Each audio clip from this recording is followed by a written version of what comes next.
Hi అందరికీ నమస్కారం. ఈరోజు రెసిపీ వచ్చేసి మరమరాలతో గారెలు ఎలా తయారు చేసుకోవాలో చూపించబోతున్నాను.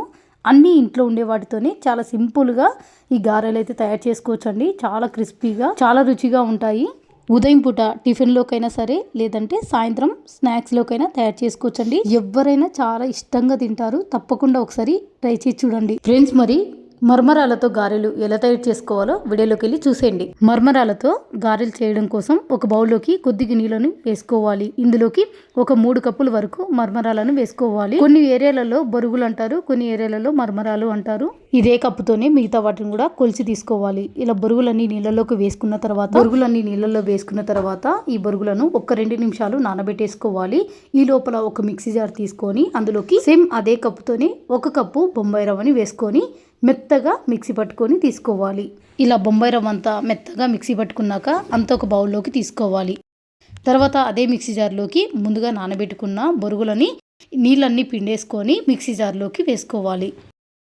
ఈ విధంగా నానబెట్టుకున్న బొరుగులన్నీ నీళ్ళన్నీ పిండేసుకొని మిక్సీ జార్లోకి వేసుకోవాలి. బొరుగులన్నీ మిక్సీ జార్లోకి వేసుకున్నాక సేమ్ అదే కప్పుతోనే ఒక 1/2 కప్పు పెరుగు కూడా వేసుకోవాలి. తర్వాత 1/2 కప్పు నీళ్ళని వేసుకొని మెత్తగా మిక్సీ పట్టుకొని తీసుకోవాలి. ఇలా బొరుగులన్నీ మెత్తగా వేసుకున్న తర్వాత మనం ముందు బొంబాయి రవ్వని మిక్సీ పట్టుకున్నాం కదండి, అదే బౌల్లోకి ఈ బొరుగుల మిశ్రమం అంతా వేసేసుకోవాలి. ఇలా వేసుకున్న తర్వాత ఈ రవ్వ మిశ్రమము బొరుగుల మిశ్రమం 2 బాగా కలిసేలాగా బాగా చేత్తోనే కలుపుకోవాలి. ఇలా బాగా కలుపుకున్నాక ఒక ప్లేట్ మూసి పెట్టుకొని ఒక 10 నిమిషాలు నానబెట్టుకోవాలి.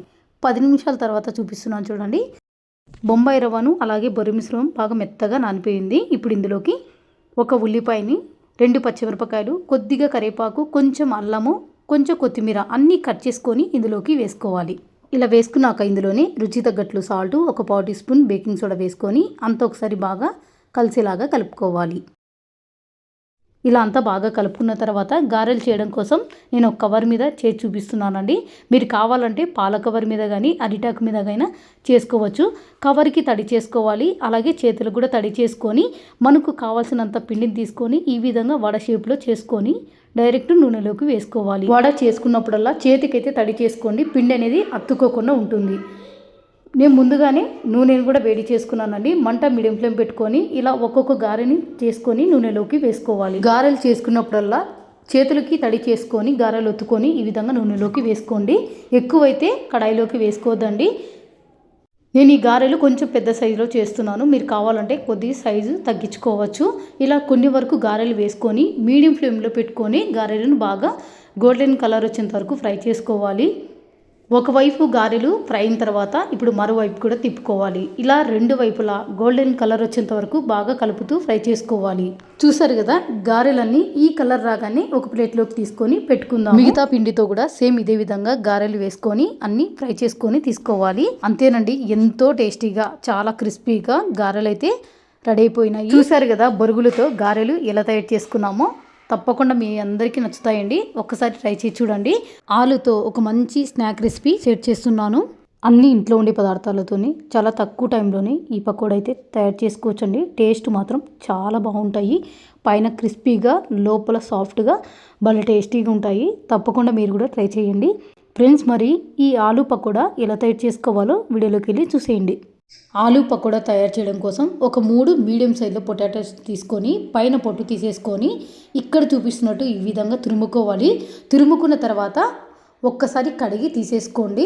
పొటాటో తురుముని నీటుగా కడుక్కున్న తర్వాత ఇప్పుడు ఇందులోకి ఒక 2 ఉల్లిపాయలను సన్నగా పొడవుగా కట్ చేసుకొని పెట్టుకున్నాను. అలాగే కొత్తిమీర అయితే కొంచెం ఎక్కువగానే కట్ చేసుకొని పెట్టుకున్నానండి. తర్వాత ఒక 2 పచ్చిమిరపకాయలు కూడా అన్నీ ఈ విధంగా కట్ చేసుకోవాలి. మీరు కావాలంటే కొత్తిమీర ప్లేస్లో పాలకూర అయినా తోటకూర అయినా వేసుకోవచ్చండి, టేస్ట్ బాగుంటుంది. ఇలా అన్నీ వేసుకున్న తర్వాత ఇప్పుడు ఇందులోకి 1/2 టీ స్పూన్ అల్లం వెల్లుల్లి పేస్టు, 1/2 టీ స్పూన్ కారం పొడి, రుచికి తగ్గట్లు సాల్టు, కొద్దిగా పసుపు, ఒక 1/2 టీ స్పూన్ ధనియా పౌడర్ వేసుకోవాలి. ఇందులోనే 1 కప్పు పొడి బియ్యం పిండిని వేసుకోవాలి. మీరు కావాలంటే సగం శనగపిండి సగం బియ్యం పిండి అయినా తీసుకోవచ్చు. నేనంతా ఇక్కడ బియ్యం పిండితోనే చేస్తున్నాను. ఇలా అన్నీ వేసుకున్న తర్వాత ఒక్కసారి ఇవన్నీ బాగా కలిసేలాగా కలుపుకోవాలి. ఇలా అంతా బాగా కలిసేలాగా కలుపుకున్నాక ఇందులోకి కొద్దిగా నీళ్ళను పోసుకుంటూ మనము ఆనియన్ పకోడాకు ఎలా కలుపుకుంటామో ఆ విధంగా కలుపుకోవాలి. చూసారు కదా, ఇలా కొద్దిగా నీళ్ళ పోసుకుంటూ ఈ విధంగా కలుపుకోవాలి. ఇలా అంతా బాగా కలుపుకున్న తర్వాత ఇక్కడ ఉప్పు సరిపోయింది లేదో ఒకసారి చెక్ చేసుకోండి. ఇలా కలిపి పెట్టుకున్న ఈ మిశ్రమంని ఇక్కడ చూపిస్తున్నట్టు తీసుకొని ఈ విధంగా కొద్దిగా వడ షేప్లో వచ్చేలాగా అయినా వేసుకోవచ్చు. లేదు పకోడా షేప్లో కావాలనుకుంటే కొద్దిగా తీసుకొని అయినా పకోడా లాగైనా వేసుకోవచ్చు. మీకు ఎలా అనిపిస్తే ఆ విధంగా వేసుకోండి. ఇలా రెడీ చేసి పెట్టుకున్న ఈ పిండితో నేను వడలైతే వేస్తున్నానండి. మీరు కావాలంటే పకోడా లాగైనా వేసుకోవచ్చు. డీప్ ఫ్రై చేయడం కోసం ఆయిల్ కూడా వేడి చేసుకున్నానండి. ఆయిల్ బాగా హీట్ అయిపోయింది. మంట మీడియం ఫ్లేమ్ పెట్టేసుకొని ముందుగా కలిపి పెట్టుకున్న పిండిని కొద్దిగా వడ షేప్లో తీసుకొని నూనెలోకి వేసుకోవాలి. మీరు కావాలంటే అదే పిండితో పకోడాలాగైనా కూడా వేసుకోవచ్చు అండి. మీకు ఎలా అనిపిస్తే ఆ విధంగా అయినా తయారు చేసుకోవచ్చు. ఇలా కొన్ని వరకు వడలను వేసుకున్న తర్వాత మంట మీడియం ఫ్లేమ్ పెట్టుకొని రెండు వైపులా గోల్డెన్ కలర్ వచ్చేంత వరకు కలుపుకుంటూ ఫ్రై చేసుకోవాలి. ఇలా మధ్యలో ఒకసారి కలుపుకుంటూ రెండు వైపులా మంచిగా ఫ్రై అయ్యేంత వరకు బాగా ఫ్రై చేసుకోవాలి. ఇలా రెండు వైపులా బాగా ఫ్రై అయిన తర్వాత ఇప్పుడు ఒక ప్లేట్లోకి తీసుకోవాలి.